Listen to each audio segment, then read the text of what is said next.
morning students. I am Always Singh Yadav. Today discuss soil erosion.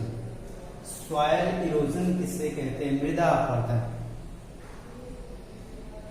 मृदा अपरदन या मृदा क्षरण, मृदा मिट्टी का नुकसान होना। अब देखेंगे नुकसान कैसे होगी। एक स्थान से दूसरे उपजाऊ जो मिट्टी है किसी प्रकार या किसी कारणों से मृदा का कटना, बहना, उड़ना या एक स्थान से दूसरे स्थान पर अवांछनीय तरीकों से स्थान परिवर्तन ही मृदा क्षरण कहलाता है, सॉइल इरोजन कहलाता है। जो सबसे सर्वोत्तम मिट्टी है, जो हमारी वाइटल सबसे जो ऊपरी मिट्टी है, उस लेयर का एक स्थान से दूसरे स्थान को ट्रांसफर हो जाना, जिसको हम सॉइल कहते हैं। इसमें ह्यूमस होता है और ह्यूमस में ह्यूमरिक एसिड होती है या कार्बनिक खनिज पदार्थ, कार्बनिक मिनरल्स होते हैं। ये पाए जाते हैं। ये एक स्थान से दूसरे स्थान को चले जाते हैं। यह हम अवांछनीय तरीके से होता है, जिसको हम नहीं चाहते हैं तो भी ऐसा होता है। सबसे ज्यादा बाढ़ से, नदियों के कटान से,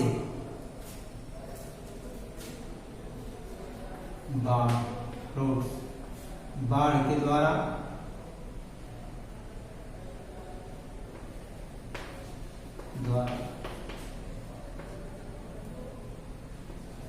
मृदा क्षरण देखेंगे। सबसे ज्यादा मिट्टी का जो कटाव है, मृदा क्षरण है, यह नदियों के द्वारा होता है। जब बहुत बरसात होती है तो ऊपरी मिट्टी घुल जाती है, जो सतह है घुल जाती है और तीव्र बहाव के द्वारा यह एक स्थान से घुलती हुई दूसरे स्थान तक चली जाती है। ठीक है, दूसरे स्थान तक चली जाती है, एक स्थान से दूसरे स्थान को जाती है। दूसरा वायु के द्वारा,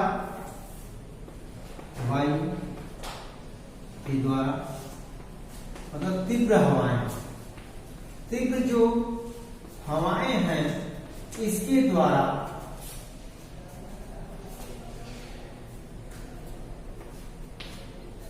उपजाऊ जो फर्टिलिटी मिट्टी है वह उड़ के एक स्थान से दूसरे स्थान को चली जाती है और किसान का या उपजाऊ मिट्टी उड़ के चली जाती है तो कंकड़ीली पथरीली मिट्टियां ही बचती है। इसलिए फर्टिलिटी बंजर हो, मिट्टी जो है या जो उस खेत है वह बंजर हो सकता है या हो जाता है। अब हम देखेंगे कारण क्या है। वृक्षों का अधिक कटाव,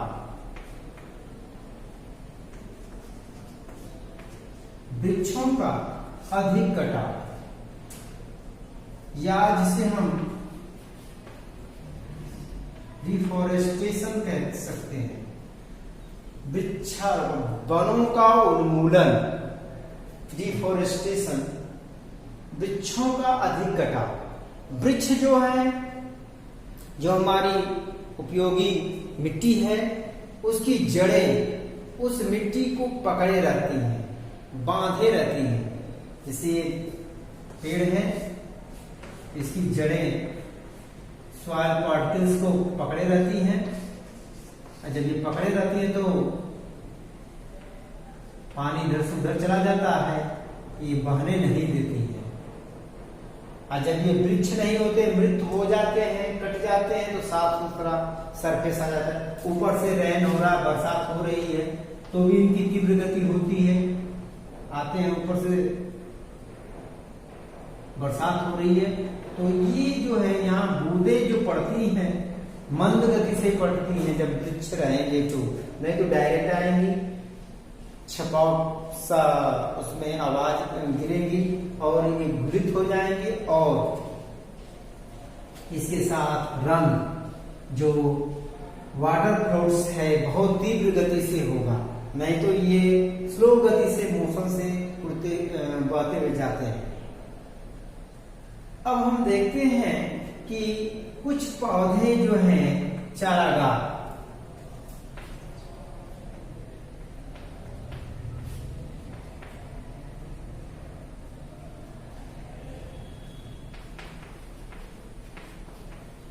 चारागाहों का न होना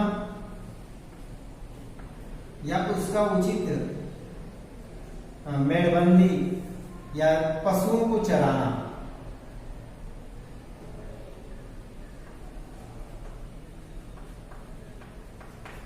पशुओं के द्वारा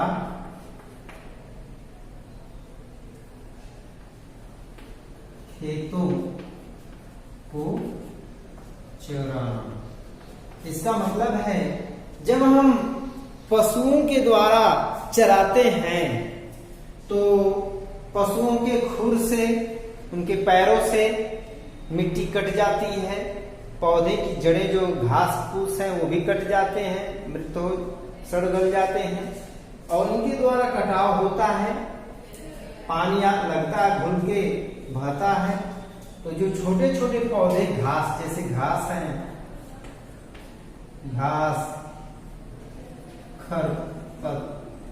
खरपतवार, ये सब नष्ट हो जाते हैं और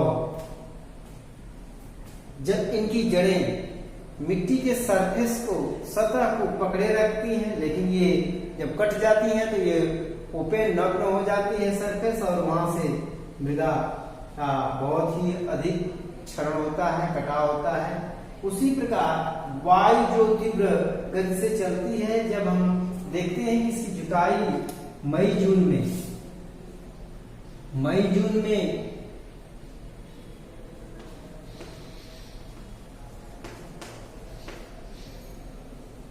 के समय खेतों की जुताई होने, मई जून के समय खेतों की जुताई होने पर देखते हैं कि जो तीव्र हवाएं चलती हैं,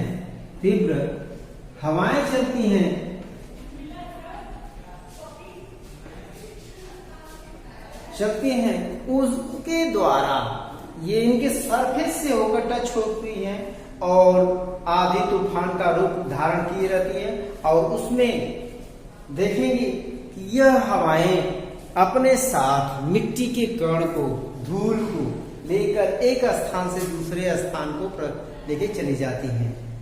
इसके द्वारा हम देखते हैं कि राजस्थान में, जो हमारा राजस्थान में थार मरुस्थल है, उसका सरफेस भी बढ़ जाता है, एरिया भी बढ़ जाता है। जैसे साइक्लोन आ गया, साइक्लोन या हम इसको तूफान या चक्रवात कहते हैं, चक्रवात आ गया। जब इसके द्वारा यह हवा रोटेट होते हुए मिट्टी के कणों को, या जो धूल बालू वाले मिट्टी के कण हैं, एक स्थान से दूसरे स्थान को लेकर स्पेस पे रख देते हैं या एक जगह से दूसरे स्थान को ट्रांसफर करते हैं। तो जो डिजर्ट्स एरिया है, यह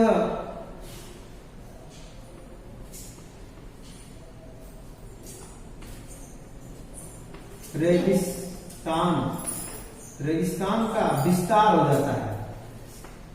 रेगिस्तान का इस प्रकार विस्तार होता है, चक्रवात के द्वारा या आधी तूफान के द्वारा विस्तार होता है। इसको रोकने का कारण क्या है? आप बड़े बड़े वृक्ष लगाएं, किनारों पे वृक्षारोपण करें, झाड़ियां लगाएं, छोटी झाड़ियां, बड़ी झाड़ियां, और वृक्ष लगेंगे तो हवाओं का जो है तीव्र गति से उनका जो चलना है थोड़ा मंद गति से हो जाएंगी। इससे यह रेगिस्तान का विस्तार नहीं होगा या अच्छी उपजाऊ मिट्टी एक स्थान से दूसरे स्थान तक नहीं जाएगी। अब देखते हैं जल के द्वारा, ये जल की बाढ़ मीन्स जल के द्वारा ही है, जल के द्वारा जो मृदा अपरदन है, हम देखेंगे कि जल से जो कटाव है इसको रोकने का कारण मेड़बंदी।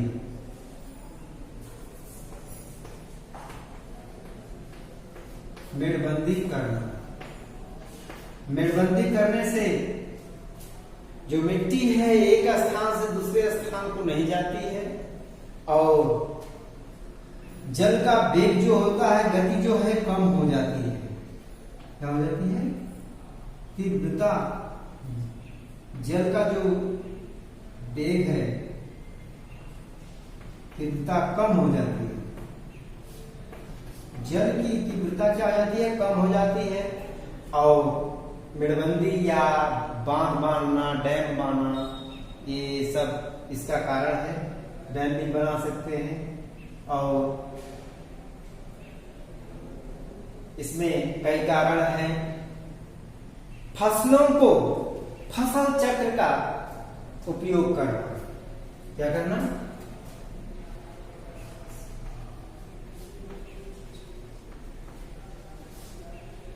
अपनाना,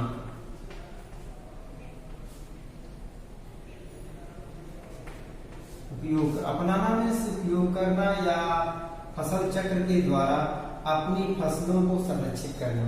जैसे हम अपने खेत में एक ही प्रकार की मिट्टी में एक ही प्रकार की फसल का उपयोग कर रहे हैं, जैसे गेहूं बो रहे हैं तो वह उसकी मिट्टी जो है जड़ उस पौधे की मिट्टी को बहुत कम सीमित स्थान पे ही पकड़े रहेगी और उसमें हम दूसरी फसल अरहर को हम लगाते हैं तो इससे ज्यादा नीचे तक उसको पकड़े कर रखती है, तो सॉइल इरोजन होने का कारण कम हो जाता है और मृदा अपरदन इसमें हो सकता है बहुत ज्यादा, इसमें कम हो सकता है। इस तरह हम फसल चक्र लगा सकते हैं या उपयोग कर सकते हैं। बाजरा, ज्वार। अब देखते हैं स्टिल्ट रूट्स पाए जाने वाली जो पौधे हैं उनका उपयोग करना चाहिए।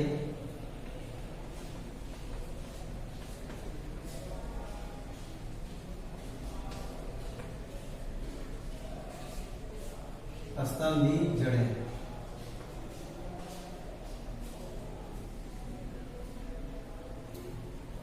स्टिल्ट रूट, स्तंभी जड़ें। जैसे ज्वार बाजरा है तो यहाँ पे जड़ें होती हैं, कुछ इधर से भी सपोर्टिंग जड़ें निकलती हैं। इस तरह बहुत सरफेस इसका क्या होता है, पकड़ लेता है। इस प्रकार के पौधों का उपयोग करना चाहिए या उसमें लगाना चाहिए। इस तरह हम फसल सॉइल इरोजन को रोक सकते हैं। मेड़बंदी करना, खेतों की जो जुताई है हवा के या बहाव के विपरीत करना। जैसे अब खेत का ढाल है इधर, तो आप जुताई इसी तरह करेंगे तो पानी तो आसानी से बह जाएगा, तो इसको हम इस तरह जुताई करेंगे, ढाल के विपरीत। मेड़बंदी करने से हमेशा कई तो जो जल का वेग है कम हो जाता है और इस तरह नहीं जुताई करना चाहिए। जल का वेग क्या हो जाता है, कम हो जाता है। देखते हैं कि खरपतवार को मिट्टी में पड़े रहने देना चाहिए। कुछ घास फूस हैं उन्हें उगा रहना देना चाहिए और कंटूर विधि या मेड़बंदी विधि से खेती करना चाहिए। और फसल चक्र का उपयोग करना चाहिए। आप जानते हैं मृदा का क्षरण होने से, मृदा क्षरण होने से हमारी जो आर्थिक हानि होती है, मिट्टी कमजोर हो जाती है, मतलब नॉन फर्टाइल हो जाती है, जिसमें फसलों की पैदावार कम हो जाती है। जब फसलों की पैदावार कम हो जाती है तो इसमें उत्पादन का ह्रास होता है और मिट्टी का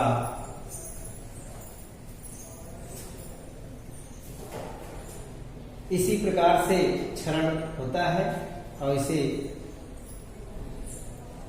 रोकने का कारण कई है।